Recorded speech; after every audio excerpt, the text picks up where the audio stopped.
दोस्तों, छोटा राजन की कहानी तो आपने जरूर सुनी होगी, लेकिन क्या आप जानते हैं कि बड़ा राजन कौन था? वो शख्स जिसने छोटा राजन को राजन बनाया। और कहा जाता है अगर वो जिंदा होता तो शायद दाऊद और छोटा राजन की दुश्मनी कभी नहीं होती। तो चलिए आज जानते हैं उस डॉन की कहानी, जिसका नाम था बड़ा राजन उर्फ राजन महादेव नायर। वो शख्स जिसने मुंबई अंडरवर्ल्ड को नई दिशा दी। दोस्तों, स्वागत है फिर एक बार द ग्रोथ की नई वीडियो में। दोस्तों, कहते हैं कि जुर्म की शुरुआत हमेशा किसी मजबूरी या मोहब्बत से होती है, और बड़ा राजन की कहानी भी कुछ ऐसी ही थी। मुंबई के चेंबूर में दर्जी का काम करने वाला राजन महादेव नायर, जो अपनी प्रेमिका की ख्वाहिशें पूरी करने के लिए गलत रास्ते पर चल पड़ा। कमाई कम थी लेकिन ख्वाहिशें बड़ी थी, इसीलिए उसने महंगे टाइपराइटर चुराने शुरू किए।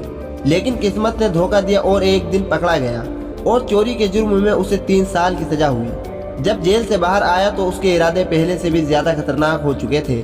उसने छोटे अपराधियों को मिलाकर एक गिरोह बनाया, नाम रखा गोल्डन गैंग। 1970 के बाद ये गिरोह राजन गैंग के नाम से मशहूर हो गया। बड़ा राजन ने चेंबूर से अपना साम्राज्य शुरू किया। जबरन वसूली, तस्करी, फिल्म टिकट ब्लैक करना और कब्जे के सौदे करना, ये सब कुछ उसके धंधे का हिस्सा था। इसी दौरान 1989 में उसकी जिंदगी में आया एक लड़का, राजेंद्र सदाशिव निकलेज, जो विक्रोली में टिकट ब्लैक करता था। यही लड़का आगे चलकर पूरी दुनिया में छोटा राजन के नाम से मशहूर हुआ। दोनों में गहरी दोस्ती हो गई। एक साथ काम करने की वजह से लोग राजन को छोटा राजन बुलाने लगे और बड़ा राजन उसके लिए गुरु बन गया। छोटा राजन को दाऊद के गैंग में शामिल कराने वाला भी कोई और नहीं बल्कि बड़ा राजन ही था। तमिल डॉन वरदराजन मुदलियार के मुंबई छोड़ने के बाद बड़ा राजन ने उसकी जगह ली और दाऊद के लिए काम करना शुरू किया। दोनों ने मिलकर तस्करी के धंधे में करीम लाला और हाजी मस्तान जैसे दिग्गजों को टक्कर दी। दाऊद के जमीन विवाद सुलझाना, बिल्डरों से वसूली करना और संरक्षण देना, यही बड़ा राजन का रोल था। छोटा राजन उसी के साथ कदम से कदम मिलाकर चलता रहा। लेकिन हर डॉन की कहानी में एक धोखा जरूर होता है, और बड़ा राजन की जिंदगी में वो आया अब्दुल कुंजू। 1980 के अंत में बड़ा राजन ने अब्दुल कुंजू नाम के एक अपराधी को अपनी गैंग में जगह दी, लेकिन उसने वही काम कर दिया जो किसी गैंगस्टर के लिए सबसे बड़ा गुनाह होता है। उसने बड़ा राजन की प्रेमिका से शादी कर ली। इस बात से बड़ा राजन आग बबूला हो गया।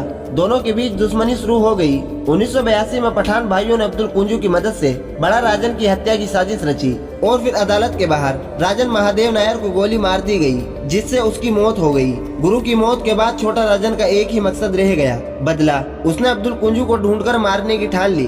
कुंजू इतना डर गया कि उसने 1983 में पुलिस के सामने सरेंडर कर दिया। लेकिन छोटा राजन नहीं रुका। वो बार बार उसे खत्म करने की कोशिश करता रहा। एक बार तो उसने अस्पताल में ही उस पर फायरिंग कर दी थी। दाऊद छोटा राजन की इस हिम्मत से इतना प्रभावित हुआ कि उसने उसे अपनी डी कंपनी में शामिल कर लिया। साल 1984 तक छोटा राजन दाऊद का भी खास बन गया था। इसी दौरान छोटा राजन को खबर मिली कि अब्दुल कुंजू एक खेल के मैदान में दिखा है। फिर छोटा राजन वहां पहुंचा और सबके सामने गोली मारकर उसे मौत के घाट उतार दिया। और उसी दिन मुंबई ने देखा एक नया डॉन पैदा हो चुका है। इसके बाद छोटा राजन दाऊद का सबसे खास बन गया। दोनों ने मिलकर मुंबई में तस्करी, वसूली और हत्याओं का जाल फैला दिया। लेकिन 1993 के बम धमाकों ने सब कुछ बदल दिया। राजन को एहसास हुआ कि दाऊद पाकिस्तान के इशारों पर काम कर रहा है। राजन ने खुद को राष्ट्रवादी बताया और दाऊद से दूरी बना ली। यहीं से ये दोस्ती दुश्मनी में बदल गई और मुंबई अंडरवर्ल्ड में छिड़ गई खूनी जंग।